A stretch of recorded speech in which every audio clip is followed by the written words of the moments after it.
السلام عليكم ورحمه الله وبركاته. الناس اللي كنا دايرين معاهم غادي نصيفطوا لهم اليوم الخميس، خصوصا الناس ديال الدار البيضاء. كنطلب منكم السماحه لانني اليوم ما نقدرش نصيفط شي حاجه من غير طلب واحد، لان جا عندي واحد السيد كليان ديالي من مدينه الرباط، خصني نفرغ له هذا النهار هذا ليلو. خصني نمشي مع المعصره باش ياخذ الزويته ديالو ونسالو شي شويه وداك الشيء.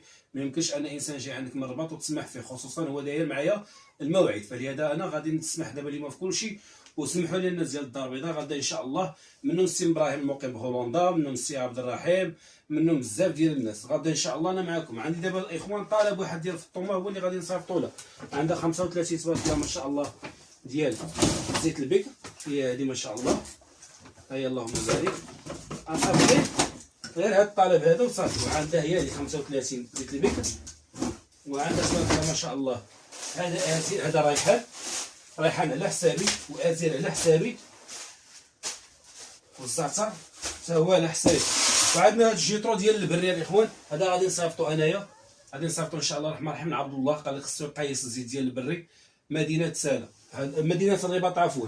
هادو هما الطلب اللي اليوم اللي غادي نصيفطو ان شاء الله الرحمن الرحيم. وغادي ندير له بالحق هذا ديال الزيتون حتى هذا على حسابنا. اللهم بارك ونتكلم ونجينا وإياكم من المهالك. بالنسبه للناس اللي كتسولني حاليا على الزيتون 2025 شهر 12 في 11، راه 6 دراهم داير الزيتون.